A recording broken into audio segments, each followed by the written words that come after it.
আমি আজকে তোমাদেরকে একটা জিনিস দেখাই, দেখো। রোজই তো রান্না দেখাই, কোনো সময় ঠাকুর দেখাই। তা আজকে আমি দেখাবো তোমাদের একটা জিনিস। এই দেখো কি দেখাই, বাদাম ভাজা। আমি যদি ঘরের দোকান, আমার নাতি না বাদাম ভাজা খেতে এত ভালোবাসে, যদি সারাদিন ওকে রুটি ভাত কিছু না দিয়ে বাদামের কৌটো ধরিয়ে বসিয়ে দাও, ও সারাদিন খাবে। আমরা তো একটু আধটু খাই, সেটা তো আলাদা ব্যাপার, কিন্তু ও সারাদিন ওই বাদাম নেবে আর নুনের কৌটো নেবে, নিয়ে সারাদিন বাদাম খাবে। তা এখন দেখো বাজারে যে আনে, এনে এনে খায়, কিন্তু কিছুটা যদি ঘরে আমি সেটা করে নিতে পারি, তা আমি এটা করে দিই, মাঝে মাঝে করি। তা আজকে ভাবছি একটু করবো তো সন্ধ্যেবেলা, আমি একটা তোমাদের দেখাই। দেখো কি করি, আমি জ্বালালাম। এটা হচ্ছে আমার স্পেশাল হচ্ছে বাদাম ভাজার কড়া, বুঝেছো? এটা শুধু বাদামই ভাজি, কেন বালিতে ভাজতে হয় তো, তাহলে কি হচ্ছে আঁচড় কেটে যায়, তখন আমি আর অন্য কিছু রান্না করতে পারি না, খুন্তি খুন্তি আটকে যায়। যার জন্য এটা আমার কড়াটা হচ্ছে বাদাম ভাজার কড়া। আর এই বালি, এটা দিয়ে আমি বাদাম ভাজি।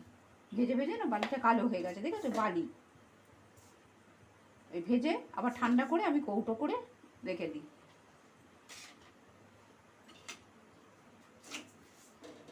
এই বালিটা যতক্ষণ না গরম হবে আমি দেবো না। আর এটা হচ্ছে কাঁচা বাদাম, আমি দোকান থেকে ওই 1 কিলো করে এনে দেয়, আমি ওটা ভেজে ভেজে কৌটো করে ছাড়িয়ে পরিষ্কার করে ভাজার পর ঠান্ডা হলে সেটাকে ছাড়িয়ে নিয়ে কৌটো করে রেখে দিই। ও দেখলেই বসে যাবে কৌটো নিয়ে। তাই আমি ফুরিয়ে গেছে, আমি দেখলাম আজকে আবার কিছুটা ভাজি। অনেকটা পয়সাও সাশ্রয় হয়, অনেকটা কম হয়। কাঁচা বাদাম এনে রাখে, আমি বসে ভাজি। আর ভাজা বাদাম খেতে গেলে অনেক নিয়ে পড়ে, আর ও প্রচুর খায় তো, প্রচুর খায় বাদাম ভাজা। তো এই বাড়িটা গরম হোক, তারপরে আমি দেবো বাদাম।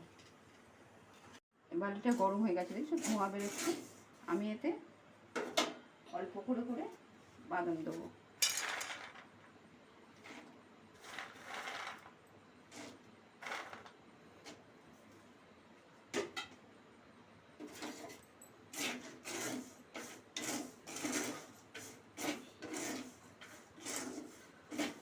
দেখলেই ফুরিয়ে গেছে কৌটো খালি, যদি মানে জিমে গেছে তো, এসে যখনই দেখে বাদামটা ভাজা হয়ে যাবে না, দাদি বাদাম, আমাকে দাদি বলে ডাকে।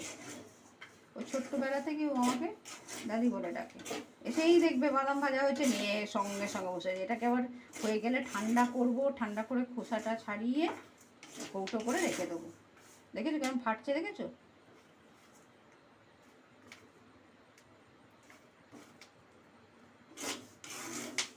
দেখেছো ফাটছে?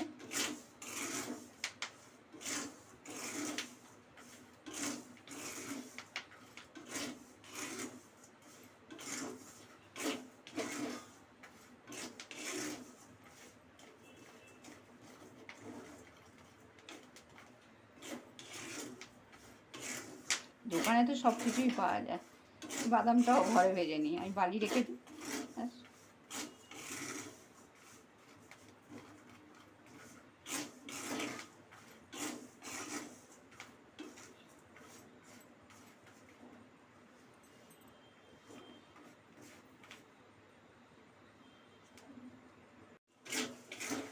এবার একটু লালচে মতো হয়েছে, এটা হয়ে গেছে। দোকানে তো সেই ঝ্যাঁটা দিয়ে, ঝ্যাঁটার কাঠি দিয়ে ওইরকম কুমড় নাড়ে, আমার তো আর সেটা নেই। আমি ওইটা আমার বাদাম ভাজা স্পেশাল করা। আর আমি এই কাঠের রয়েছে, এই খুন্তিটা, এটা দিয়ে আমি করি। এটা আমার তোলা থাকে, আবার বাদাম ভাজা বাদাম ভাজি। এবার কী সুন্দর গন্ধ বেরোয়, খুশবাই বেরোয়, একটা বাদাম ভাজার গন্ধটা এত ভালো লাগে। এরকম করে বালিটা ঝেড়ে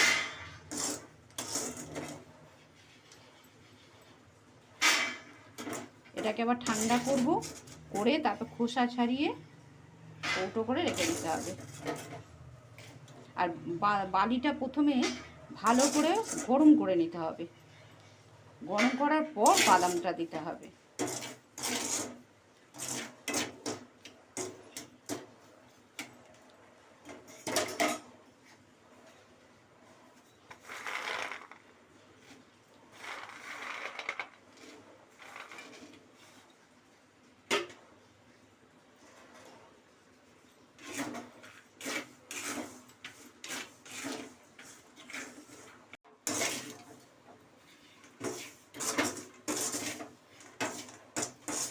সুন্দর গন্ধ বেরোয়। এরকম করে আমি বাকি সব বাদামগুলো ভেজে নেব। তাই তো, বালিগুলো ঝরে যাচ্ছে।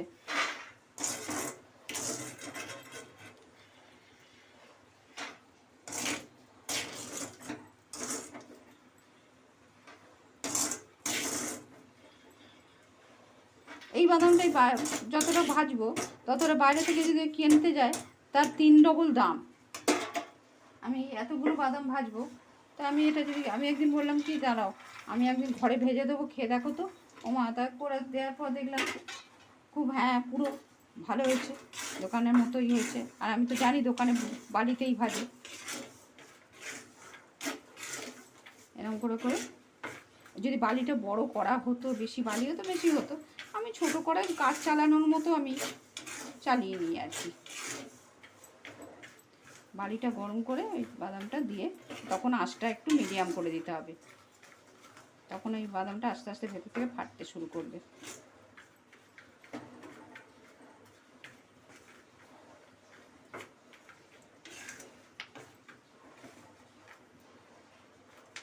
দেখো ফাটছে কিরকম।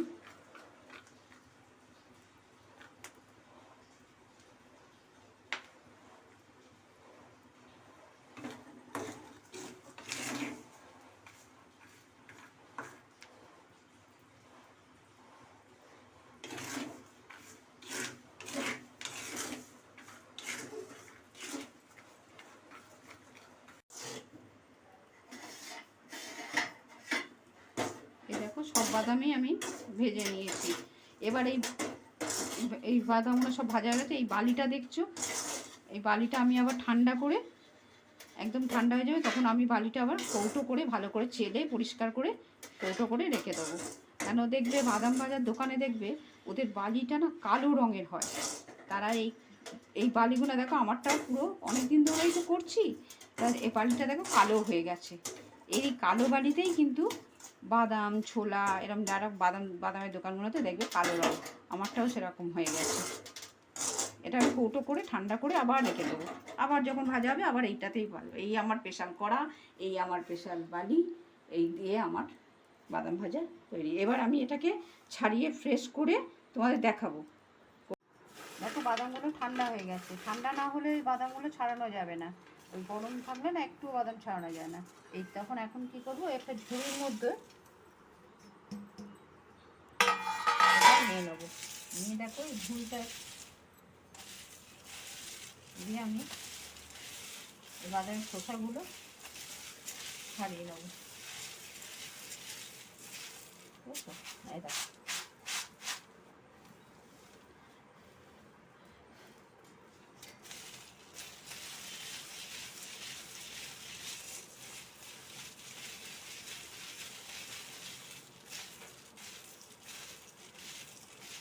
কিরম বাদাম খোসাগুলো সব পড়ে যাচ্ছে।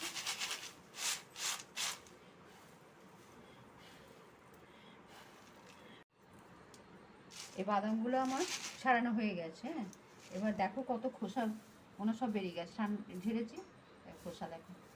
দিয়ে এবার আমি এই থালাটার মধ্যে আমি এই তোয়ালিটা পেতে দেবো, দিয়ে এই বাদামটা আমি একটু মুছে নেবো, কেন বালি টালি না ভেতর দিকে থাকতে পারে, বাড়িতে ভেজেছি তো তখন মুখে লাগবে, ওই জন্যে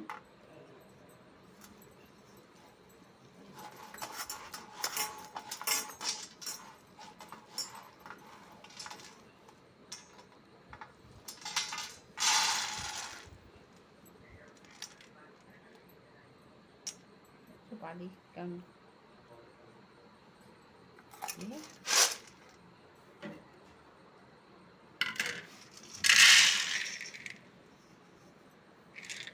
এই আমার বাদাম ভাজা রেডি।